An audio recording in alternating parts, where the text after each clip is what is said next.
a point of clarification for the audience. This is Mike Mafucci,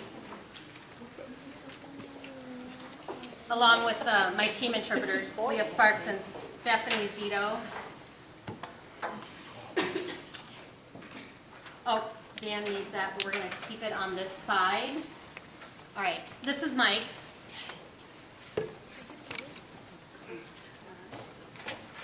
Hello, everyone. Just right before the break, we talked about funding in 504, Section 504. My team and I, we got clarification. It's the Rehab Act, 1970s. Section 504 is a federal service, and it's money from the government given for disabilities. So I just wanted to make that point of clarification with the Rehab Act and Section 504. So with your comment, are you talking to, is that you? That was an interpreter error, so I just wanted to let everybody know that we did clarify that at break, and I wanted to make sure the clarification was clear. And on that note, I too have a clarification that I'd like to make, and I did draw it out so it's hopefully a bit more clear.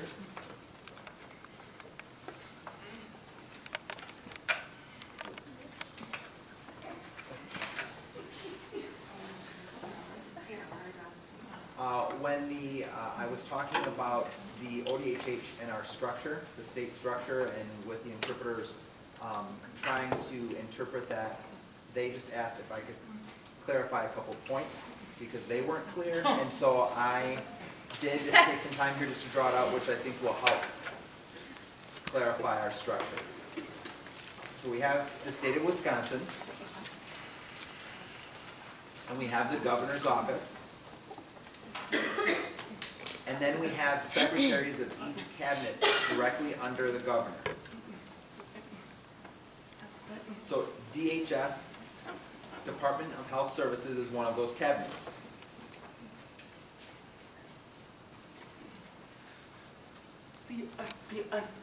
DSPS, you're familiar with that, is another cabinet. DPI, another cabinet. VR, which is under DWD, Department of Workforce Development, is another cabinet. So all of these cabinets directly report to the governor's office for the state of Wisconsin. DHS has various divisions underneath it. So I'm just going to list 3 of the divisions that are under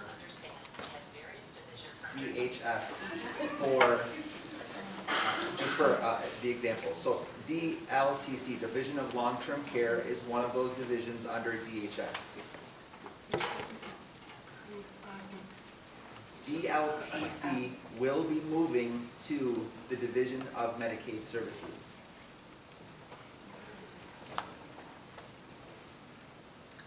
So DLTC, Department or Division of Long-Term Care, will become Division of Public.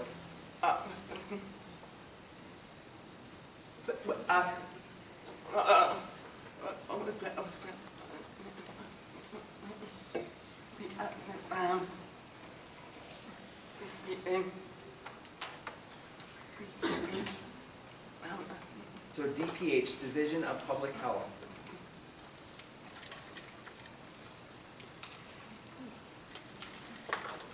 Division of Enterprise Services.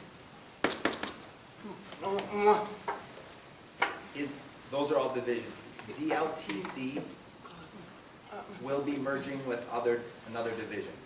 It will become Division of Health,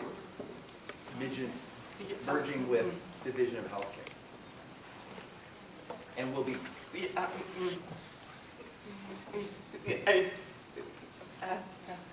and will become the Division of Healthcare Accountability.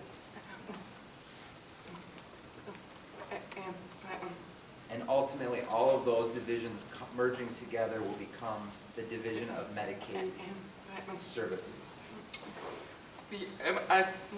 So DMS, Division of Medicaid Services, will replace DLTC, Division of Long-Term Care.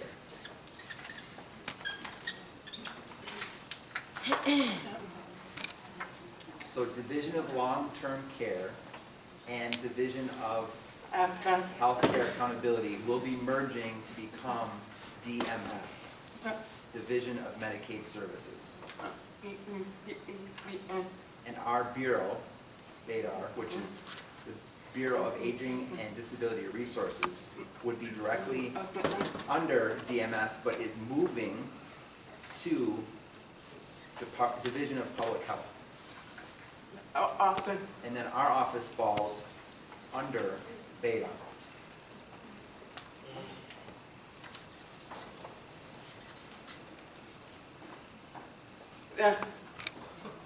Hopefully that's more clear.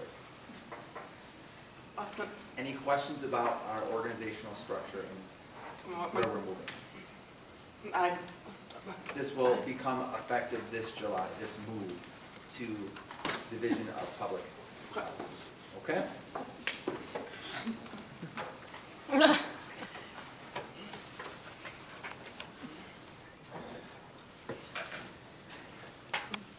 Thank you, Dan. So I'm going to go now ahead and give the floor over to Dan and Amber. And they can go through their presentation, their discussion about the BEI. Remember the list of questions we had, we're going to hold those for just a while. And you probably have some of the answers maybe answered here, or we'll answer them next month. Okay? Dan, take it away. Is this the best place for me to stand here? So again, I want to thank you for having us here tonight to talk about BEI, and it's a great opportunity to talk with you about the BEI, the Board for the Evaluation of Interpreters. And please pay special attention to the term proposal. This is still at the proposal stage. Nothing has been approved to date.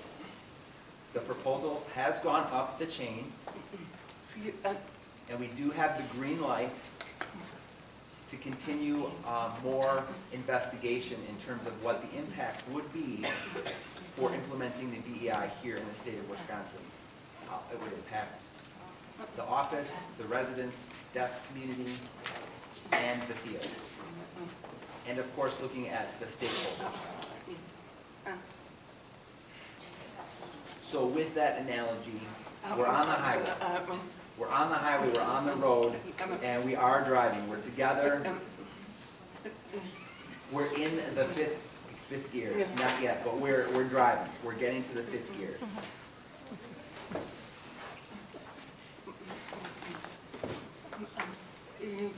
So I'm just opening up the presentation tonight, and then I'm going to ask Amber to give a more in-depth explanation of BEI and WIDA, where we're at, what it looks like moving forward.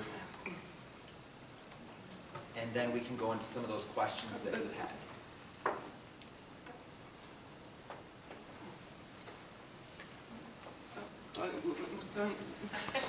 Sorry, I keep moving around. Hopefully this is a clear view. But Amber will, or most of you know about WIDA, but Amber, if you want to come in and give a more in-depth explanation, I'd be happy to work the PowerPoint.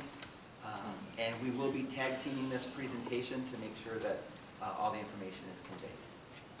And make sure to jot down your questions so that we have them at the end of the presentation.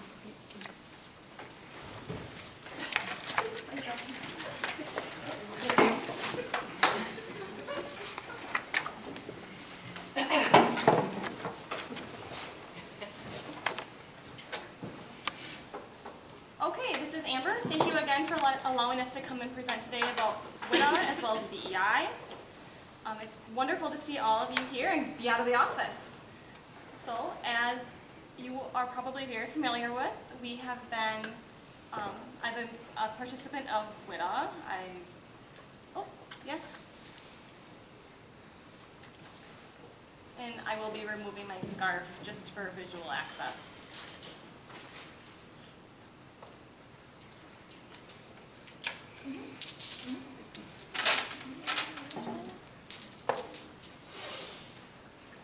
I know it's not great, but I just came from a meeting, I apologize. So with the WITA, that started prior to our law being enacted and before national certification became a standard. Prior to WITA, we had QA from Kansas. So we're going to be talking about our experience with WITA post the QA. And we have since then required WITA for licensure. So the frame that we'll be working with from this evening is WITA post 2009, as well as the law, with WITA having the law have legislative language, including the WITA. So prior to 2009, WITA was an interpreting and translating program, we had the WITA to help assess the qualifications of interpreters and their skills. The goal and intent was to have them pass national certification. But before they were ready for that exam, for certification, we allowed this assessment to be taken for skill development. It was never intended to be, it wasn't legally required prior to 2009. And now it is part of the law.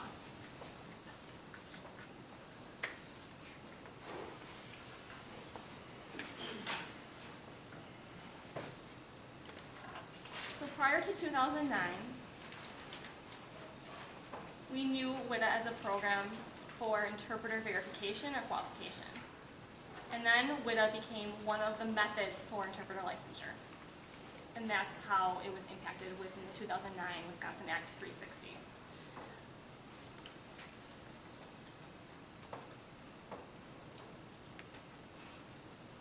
We did write it in the law in broad terms to allow for this type of discussion in the future, if we were to have a successor in mind.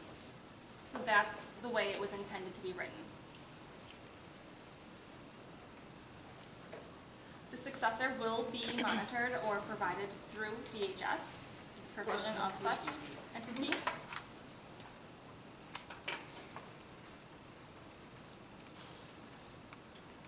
And there are two definitions. We have two components of this 2009 Wisconsin Act 360 that are related. One of the definitions is for WITA, the other is for the restricted license. So for the provisional license, we have the individual is required to pass the WITA at a level 2 or higher in both interpreting and transliteration.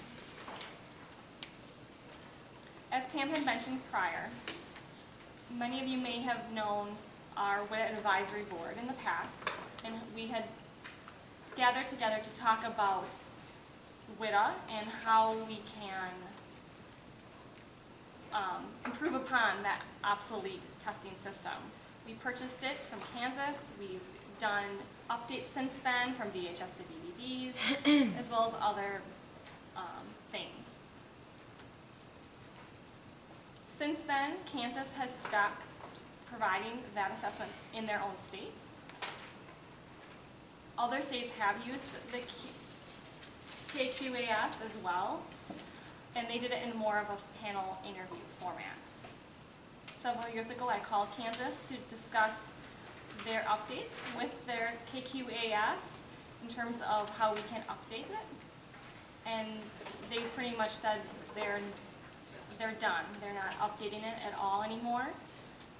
And I'll talk a little bit more about that later, but in other words, that was out the door. Now they required national certification for their license, so they no longer had a need for their state assessment. And thus, all of that has been dropped. They don't provide it in Kansas. So that created an impasse for us, and we set up a program such as WITA. Wisconsin Interpreter Mentoring Program. So when a student graduates from the interpreter training program, there's typically a gap between then and certification. Because of that gap, we wanted to create an option for them to help them for certification or to attain certification, and that was the Wisconsin Mentoring Program. Oftentimes we have other programs such as in social work, they have 3,000 supervised hours that are required, and we thought we could echo similar requirements or mentoring options for our interpreting field. And so we did that, and it was successful for 3 years. Meantime, we also had educational interpreter mentoring program as well to fill that need for those trying to attain their DPI license. So that was running simultaneously. The programs were successful, and we had many of our students, or mentees, or our proteges, as we called them, pass the NIC successfully, or improve their WIDA score. There was a lot left of what we could do in the interpreting profession, but we were able to help shrink that gap and close that gap. From the traditional, 6 to 5 years, it was shortened for them to attain national certification. Unfortunately, our funds ran up, and we were no longer able to run that program. We spend approximately $10,000 annually to pay our mentors, other fees, testing materials, what have you. For that to be maintained, we needed more justification for funding, and we were able to get that. For the initial startup, we used leftover monies from the mentoring programs, and we were able to pay the evaluators, and there was some money left.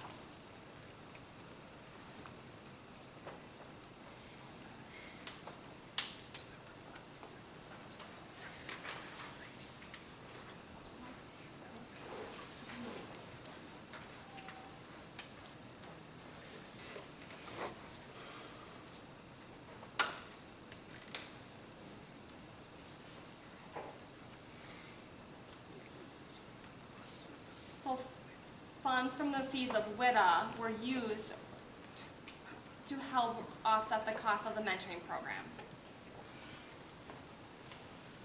When the funding ran out, we were seeking out additional sources, and we thought we might be able to use language like this. Plus, you'll see on the next slide, the successor program. We defined mentoring as a successor program, and we could offer it at that time for those who have recently graduated from an interpreter training program or have yet to attain certification. And then if they were in such program, they could attain their restricted license. I did some research on this, spoke with DHS and the attorneys in the state, and unfortunately we were turned down with this idea. The program, as it's legally described today, is unable to, doesn't satisfy the legislative language. So we, as DHS, are a roadblock, or we ran into a roadblock for that pathway to licensure. Does that make sense?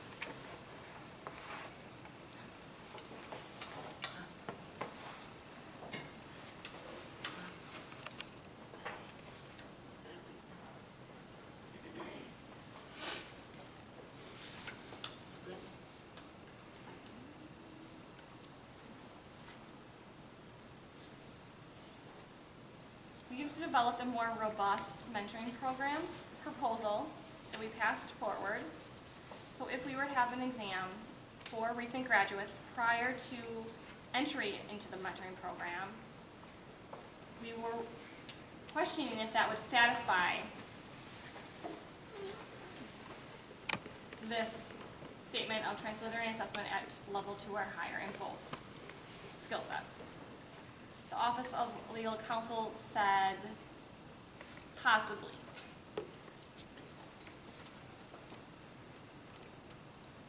Which means anyone coming into the program would automatically be granted a license.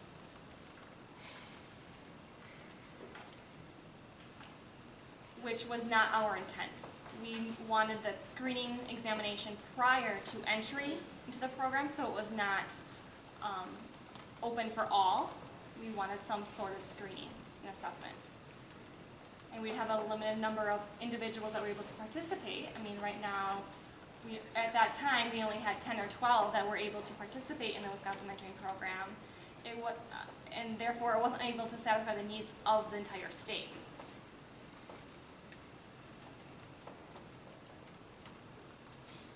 We had, let's say, 50 people applied to the program. We would be unable to satisfy all of the mentoring for that. In terms of funding and other resources, we did not have that available to us. So, our response from the Office of Legal Counsel said until we are unable to satisfy the entire state simultaneously, we would not be able to go with that path. Until we can justify the mentoring program plus the exam, in addition to the screening, we would not be able to use that as a replacement for the WIDA as a successor. So we investigated some other options again, called out to other states to see what they were doing. And many states at that time had decided to write it within their law, the NIC, as the minimum requirement for licensure. A minimum. They did not discuss a QA or other state assessment. And remember,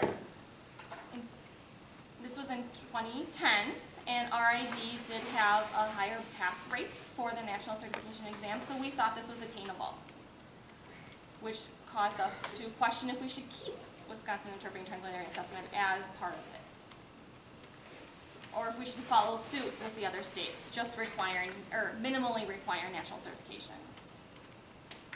We had that discussion of completely throwing out the WIDA and having the NIC as the minimum requirement. That was also turned down. I mean,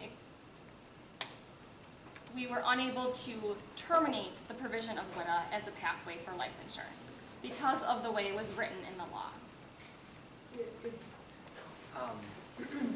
Who exactly turned it down? Where did that come from? Can you repeat that? Who turned it down? Where did that come from?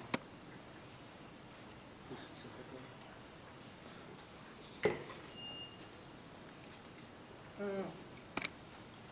Our Office of Legal Counsel, an attorney named Lara Herman. For the rationale that we have to provide an exam in the time being for licensure, for the restricted license. If you don't have a replacement, there has to be a continuation of WIDA for those people needing the restricted license. So you can't just take out that option. So that was the reason behind it. And Representative Rostoff just is shaking his head, okay. Any other questions about the discussion so far?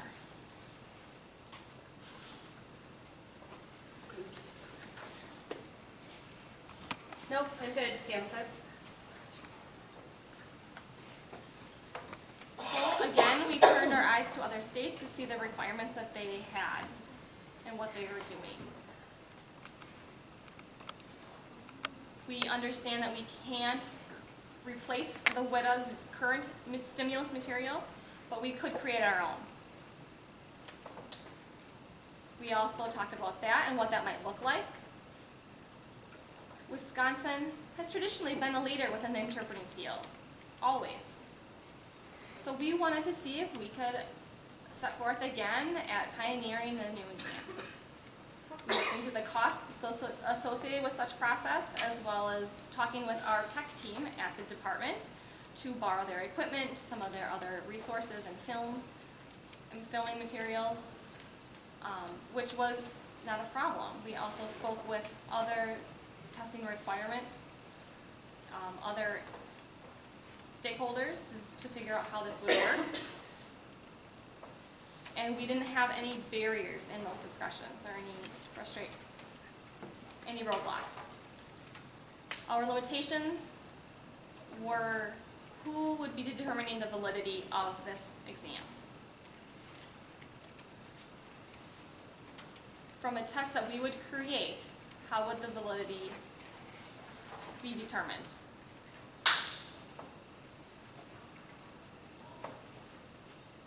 How do we know that the person taking the exam, in fact, would be qualified to interpret in the field?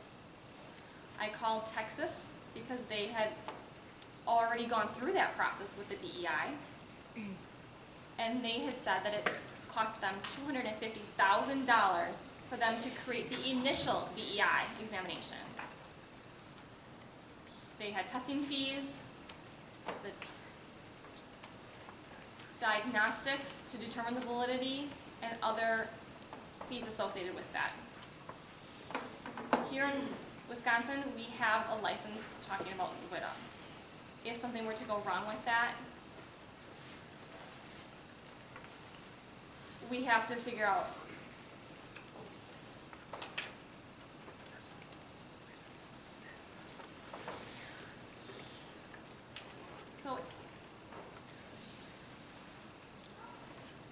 So if the individual holds a WIDA and something down the line happens, who's accountable for those skill sets? How do we know that the assessment is legitimate, it's valid, and can take the responsibility for those individuals interpreting with that credential?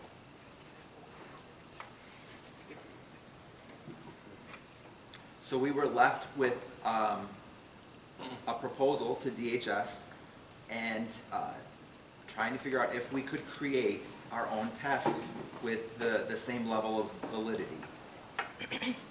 in all of the diagnostics. And the response from DHS was, are there any other organizations out there who can provide the same thing without having to recreate the wheel? And that was a really good question. And there is. There's the NIC, but that's already being used for the renewable license, so we're not going to be able to use that for the restricted license. But Texas does have the BEI. So there was a lot of discussion in 2008 and 2009 about the BEI at that time, and potentially replacing the WIDA. And our office was in full of support for the BEI replacing the WIDA, but there was no funding. The licensure was new, and so that was really just a discussion that stayed at the administrative level. It didn't really come down to any action at that point. Really, we wanted the law to pass and things to kind of settle after the law passed, and now is the time to bring it forward and potentially consider the BEI in a real way. And if you remember what happened with Michigan, their